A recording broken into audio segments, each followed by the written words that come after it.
media tells us that in October of 2001, top U.S. government officials received a highly classified intelligence report warning that terrorists had acquired a 10-kiloton nuclear bomb and were planning to smuggle it into New York City, where it could, if detonated, kill many hundreds of thousands of people and destroy much of Manhattan. This intelligence report, thank God, was later judged to be false, but it was never judged to be implausible or impossible.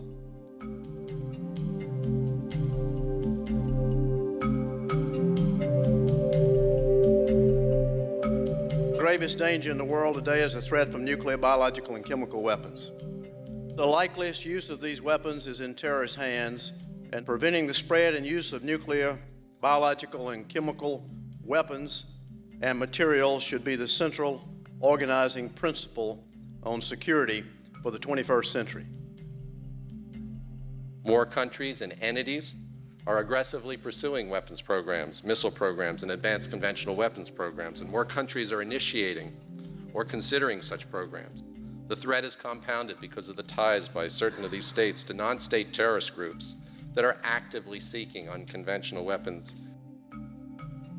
The threat is from real countries and real groups with real names and real capabilities that pose real security problems for the United States, our friends and allies around the world.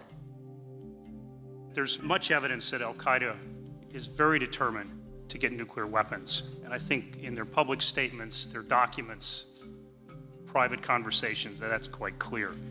It's also that they were quite resourceful, and they were striving for the mastery and self-sufficiency in making weapons of mass destruction. And you see the same kind of philosophy in their efforts to make biological and chemical weapons.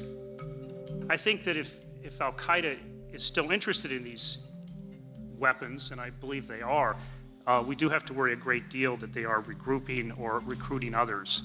And particularly have to worry that they will recruit scientists and technical people who are able to either make nuclear weapons or have access to fissile material.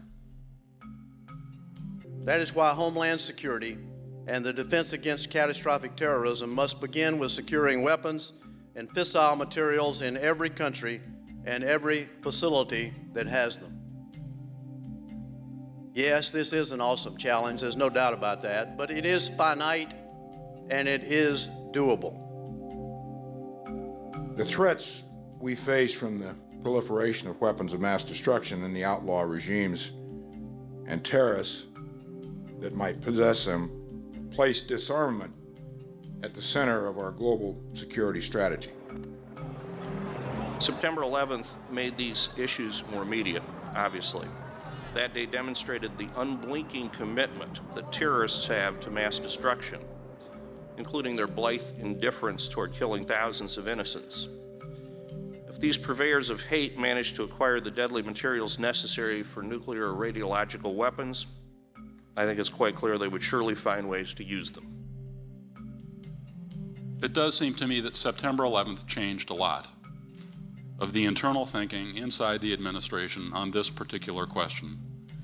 It was no longer possible to think about the possibility of the collapse of the non-proliferation effort.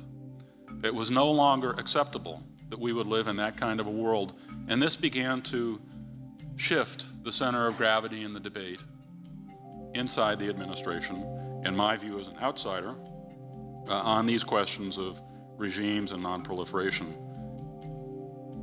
It is certainly the case that since last we met, non-proliferation has gotten far more public attention, has risen, in fact, to near to the top of the international agenda.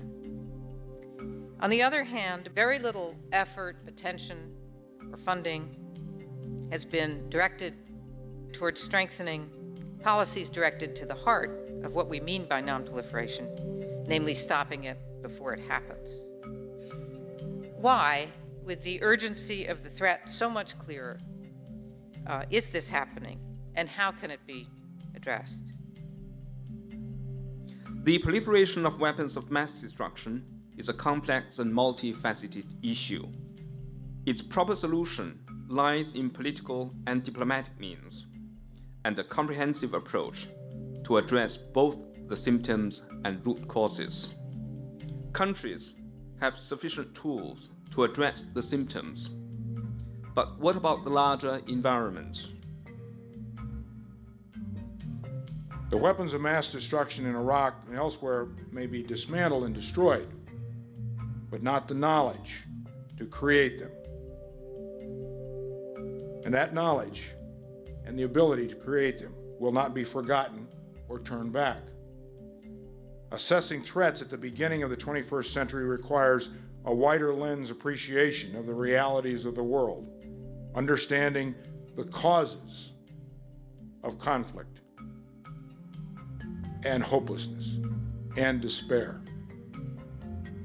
finding creative solutions and alternatives, and defining America's leadership role in an uncertain and still dangerous world. With America's great power comes great risk and great responsibility, but also unprecedented opportunities for America working with her friends to help make a better world for all mankind.